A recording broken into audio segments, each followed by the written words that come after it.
Good morning and good afternoon, everyone. This is Diane Bodell. Thank you for joining our Cognitive Systems Institute speaker series. I'm pleased to introduce this morning Professor Dr. Gordon Pipa, who is the chair of Neuro-Informatics Lab at the Institute of Cognitive Science at Osnabrueck University in Germany. He started this position at age 36 after research stays at Max Planck Institute for Brain Research in Frankfurt and the Department of Brain and Cognitive Sciences at MIT. He studied physics, holds a PhD in computer science, and is habilitated in biology. He authored and co-authored 57 publications. Further, he holds several patents in the domain of neuro-inspired image processing and has received several awards, and I will post the awards in the chat room. Today he's going to give us a presentation on cognitive computing, and let me turn it over to you, Gordon, and thank you for being our presenter this morning.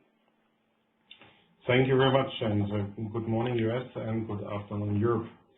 I'm really glad that I can share my enthusiasm on cognitive computing with you, and I will start my presentation with a 2-minute trailer that presents a broader overview of the research that we're doing here at the Institute of Cognitive Science in Osnabrueck.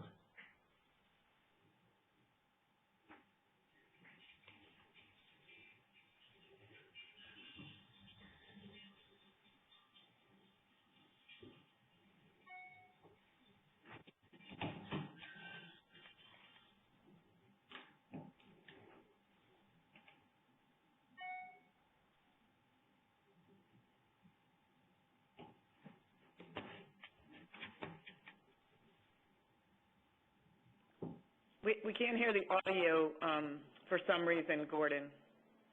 Say again? We can't hear the audio on the video. Okay. Am I the only one? Essentially, I comment this. So what you're seeing is essentially an eye tracking system that we use to learn about where you look when you do cognition.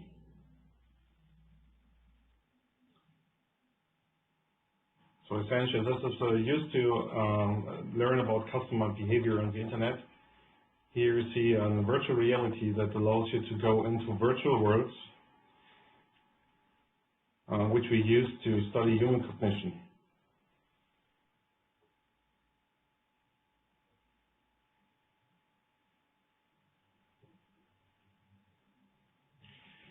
So we're essentially tracking movement with a video camera system to understand behavior and motion control, and combine that with electrical activity measurement of EEG. This comes with like stationary and mobile systems that we can actually record while the patient or subjects are moving.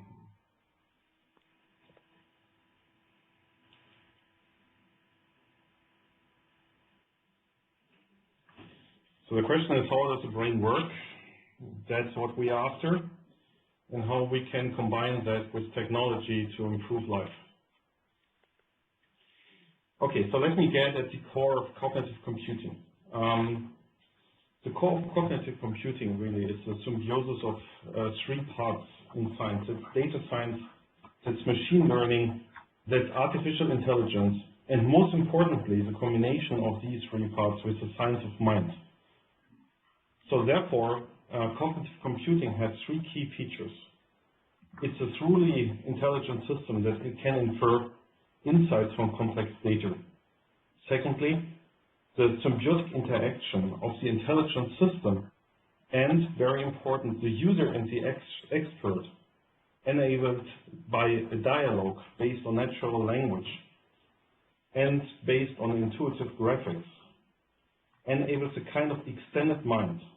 And this extended mind is similar to the interaction with kind of a super expert, an expert that has access, like a human expert, to gigantic databases and data sets and enormous knowledge that you can acquire in real time to support the user to get decisions.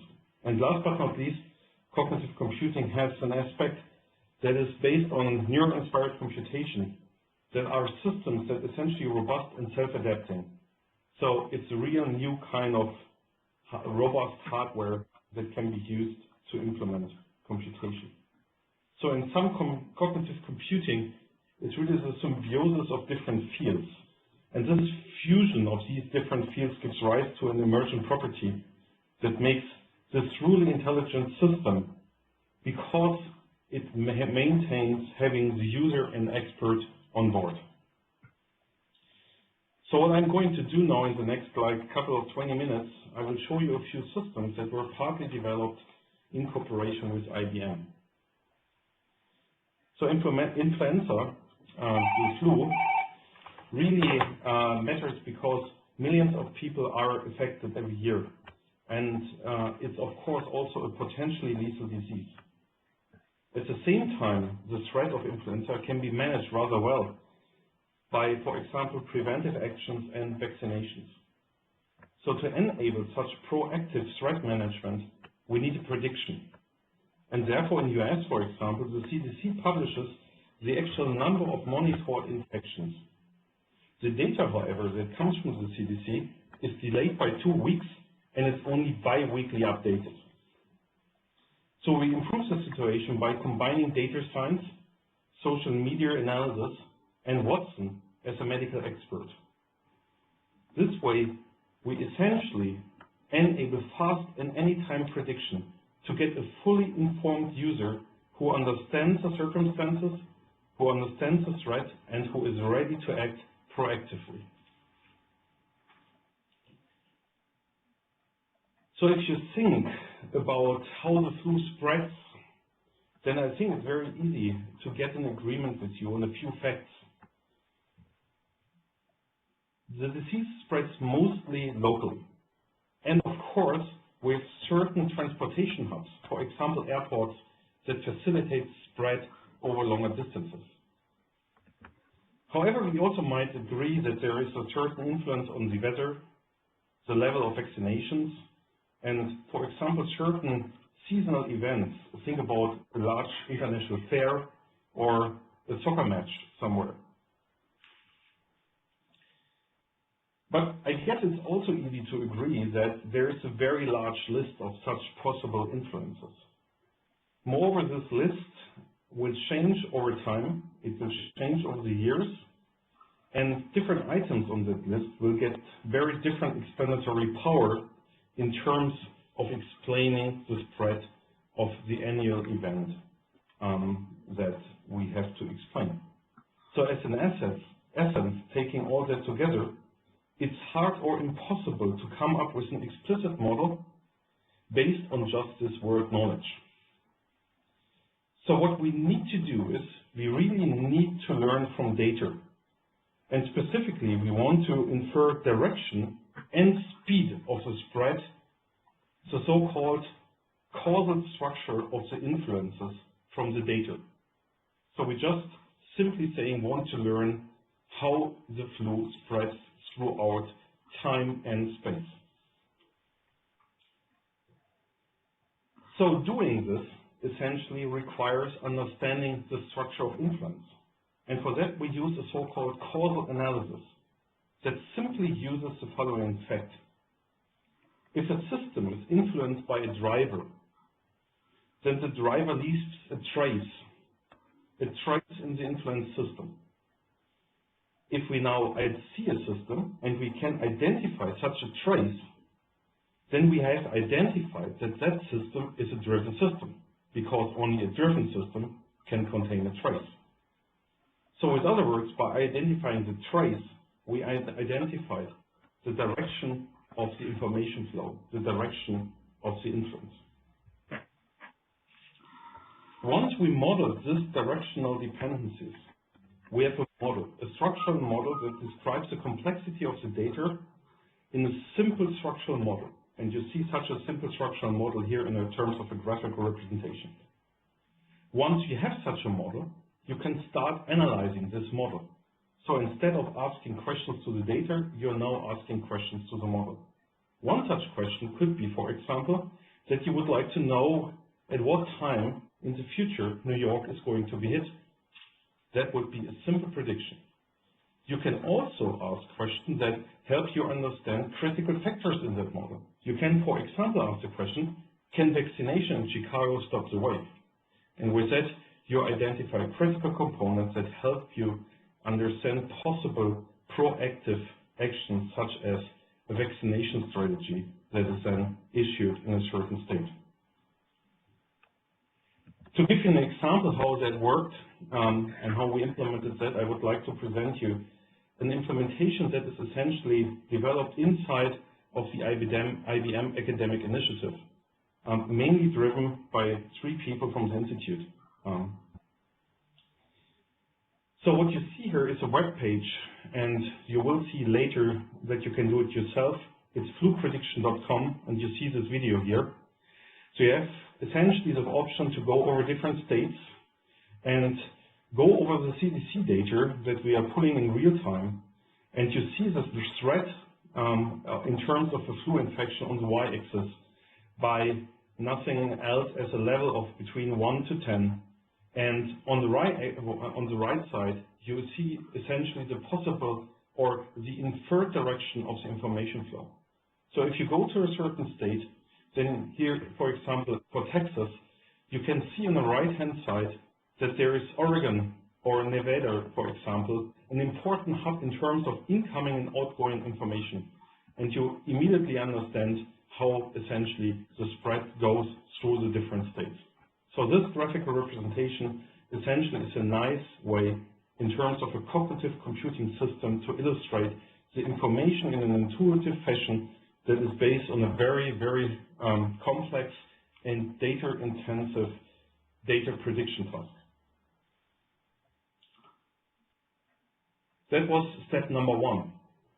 The problem really is, as I said, that the data provided by the CDC is only available in a 2-week rhythm and only updated bi-weekly. That means, essentially, we are working with old data. To overcome this limitation, we essentially combined the CDC prediction with a prediction that is based on Twitter tweets. For that, we use an IBM Blue Mix service, Twitter Insights, that contains the tweets since 2014. Doing this, we combine 2 words. We combine the rock-solid CDC data that, however, is delayed and only updated bi-weekly. And we combine that with the Twitter tweets that are anytime available, but of course, they are more fuzzy. They contain maybe per tweet less information than the information by the CDC. However, combining both words, the real-time and fuzzy social media and the slow but reliable CDC data, gives us the best of both worlds. So next you see the inclusion of this inside the program or inside the web page flumix.fluprediction.com. As you can see, we again have the map of the United States. You essentially again have the possibility to go into the future and the past by the slider on the lower part of the image. But what you see now is the mentioning of the word flu that is analyzed by the system. And here you see a video presentation where we are going through different periods of time, this year 2015, and you see essentially how the mentioning of flu changes as a function of time and space. If you want to try that, you can essentially go to fluprediction.com. The last and very important part is that we combine this with Watson as a medical expert. We not only want to essentially provide predictions, but we also want a fully informed user that essentially can take proactive actions to essentially which makes them safe. For that, we trained Watson, the experience advisor, with about 500 different documents from the CDC, from the WHO, but also papers, science papers, scientific papers that we essentially feed into the system, and engaged in an iterative cycle where we phrased questions, we looked for the right responses inside the document, and thereby essentially trained the Watson system to come up with responses which are raised by the users. Again, you will see in a second the video. So here, for example, there's a question that says, how long does it take to get over flu? And the response from Watson is, well, most people with healthy immune system will get over flu within 2 weeks, but young children, older adults, and people with chronic illnesses are more likely to develop complications such as pneumonia. And you can look to 2 more alternative answers if you want. So the implementation online looks like this. So we have a couple of questions that are frequently asked. Another question is, can a person refuse to get vaccinated? And the answer is, if your employer mandates vaccination, you may have the right to an exemption from the policy based on your medical risk history or your religious belief. So in combination of these 3 parts, we have a system that combines data science and social media analysis to first identify a causal structural model that allows us to understand complex and critical behavior in such a system, to identify certain targets that are useful, for example, for vaccination strategies, and by combining this with social media, to essentially combine 2 worlds, a real-time that gives rise to a real-time and reliable prediction. And very importantly, to get the user really on board and to enable him to act in an optimal sense, we have Watson as a medical expert on board that gives information to the user to be fully informed and to be ready to act. The second component that I'm going to talk about, that's neuromorphic computing. Neuromorphic computing is the next level of computation, let me call it this way. My opinion is that it will change the world of computing and information processing in the near future dramatically. These systems will combine in the very near future error tolerance, adaptation, and super fast computation with low energy consumption. So in a way, I think it's the first time that I say I believe that we will have real brain-like computation in the next near future.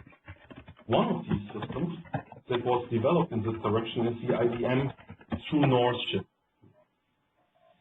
So we have now hardware that can essentially implement millions of neurons that act like real neurons, that can change their behavior due to neuroplasticity, and that can be used to implement computations.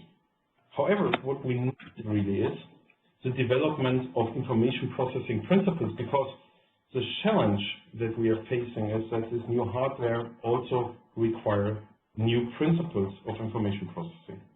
And that is exactly what we are doing. We specifically develop principles that are neuro-inspired, such as self-organized, unsupervised learning based on neuronal plasticity, that we learn from the brain how this works for representation learning. To give you an example, unsupervised representation learning based on neuroplasticity is one thing that we essentially demonstrated to be very robust and very easy to use, because it's a local learning rule that requires information only of a very small set of neurons inside such a large system. And this was published in a PLOS article in 2014. The basic idea is that we combine 2 different types of plasticity rules. The first is STDP, that's spike timing dependent plasticity. This is the type of plasticity that essentially strengthens connections in terms of causal relationships in the brain. That's essentially present in excitatory neurons in the brain. The second type of plasticity is IP, so it's intrinsic plasticity. That's kind of plasticity that self-regulates the sensitivity of a neuron, such that a neuron learns to adapt its dynamic range to the input that it's facing.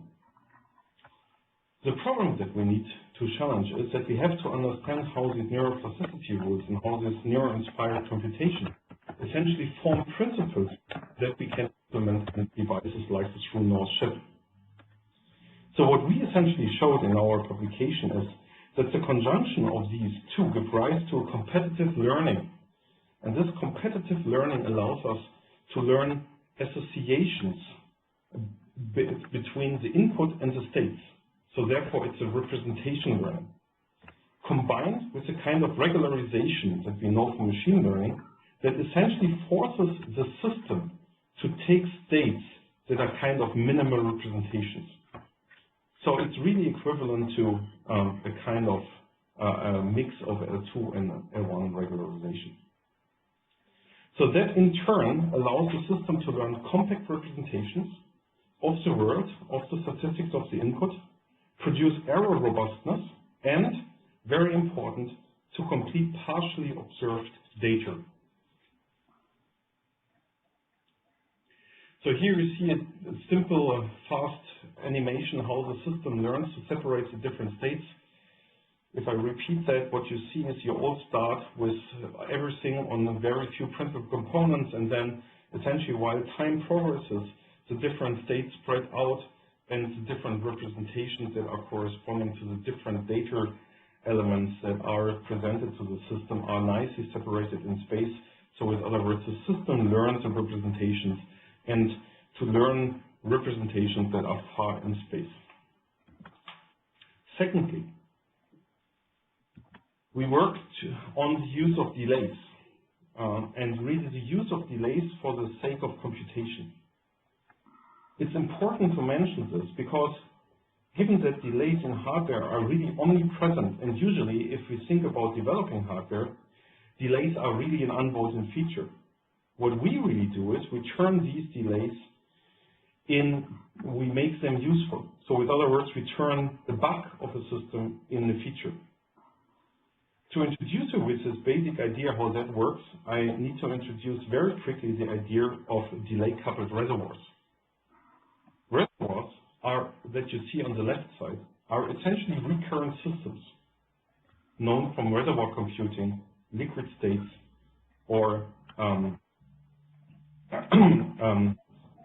essentially from reservoir computing and liquid states. The basic idea is that these neurons in these reservoirs can be even randomly connected, and even if they're randomly connected, they can serve universal computation properties. So with other words, the recurrent system can be understood as a kind of nonlinear memory-dependent feature expansion machine. It's a kind of the kernel trick that you might know from machine learning that is implemented in hardware. If we go from the left-hand side, where we have a real recurrent system, to the right-hand side, you see that there is a trick that we use for a delay-coupled system. Instead of having an entire network, we have a single delay that gets feedback from itself with a certain delay. It was shown that such a system can essentially implement a virtual network composed of many neurons. However, these neurons are now separated in time. So it's a kind of time multiplexed reservoir. It's a time multiplexed recurrent system. So with other words, we can use a simple system, a simple nonlinear element, a simple neuron that receives input in a delayed fashion, and we can simulate with that single neuron an entire recurrent network with certain constraints on the connectivity pattern. If you use now this idea, one can show, and this is a publication that is likely to be present in one of the IBM research journals that will come up in the next month, you can essentially show that you can implement and increase the computational power of systems that include delays. And I would just like to finish my talk with the last demonstration that all this can be turned into something that is useful, where we controlled a very simple robot, which is a quadcopter drone, based on the idea that we wanted to do bio-inspired motor control, the use of real-time recurrent system, and the use of reservoir computing, the system that I just presented to you, to learn complex flight dynamics. How did we do this? Well, we had this recurrent system that was randomly connected, composed of inhibitory and excitatory neurons, here yellow and green. And that system got a certain target position where we wanted to have the flown flying at. And it got the current position, the current yaw, the current pitch, and the current roll. What the system had to produce is changes in yaw, pitch, and roll, and lift such that it flew from A to B. And that's the video that actually shows how that system really works. So you're seeing now the drone is controlled in real time by this recurrent system composed of 1,000 neurons that are randomly connected together. The only training that we did was of the supervised system at the end of the system. And the drone flew essentially from A to B, but we could also make the flew following a truck, and for that you see a simple target that was glued to the top of the truck here, and the truck was remote controlled. And the recurrent system that we're running in the background essentially flew the drone and made a following movement of the drone so that it stayed in a certain distance, which was about 2 meters. And you can now see that in the last part here, where we did a shading of a camera, so now the target is attached to the camera. You see on the left-hand side the video where you see the camera with the target and the full motion. On the right side you see essentially the view from the camera, and you see that it's nice and stable in front of the camera with a certain constant distance. So let me essentially finish with saying thank you and ask you to essentially join the adventure to learn how to use the power of the brain. Thank you very much. Wow, Gordon, thank you very much. That was very impressive. Let me ask the audience to unmute their lines. If you are on the phone, press *1 to ask a question. If you're on the computer, if you're listening to audio through the computer, just unmute your microphone. Are there questions for Gordon?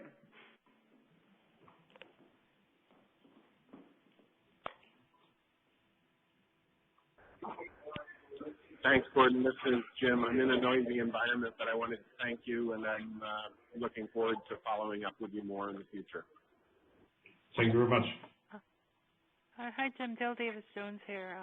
If someone did want to join the adventure, how would they engage with you or your team?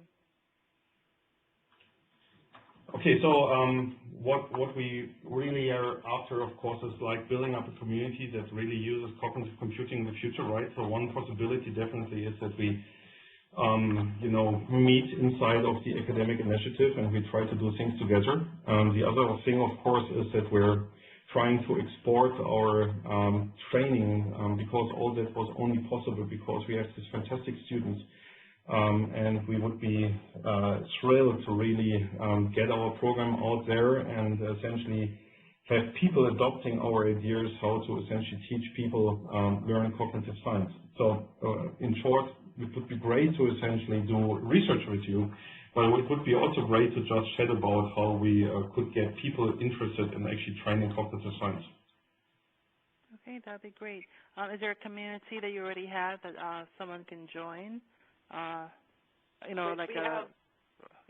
this is Diane Fodell. We have the Cognitive Systems Institute group, LinkedIn group, where we share discussions. I'll make sure you have the link to that. Okay, that's great. Thank you. And I'd like to also share with the Academy members as well, the Academy of Technology members, because I think there's some good interlocks we can do with them as well. This is great. Thank you, Dr. Gordon. Pipa. Yeah, thank you. Yeah. Hello, Gordon. This is Scott McLeod. Thank you for a fascinating presentation.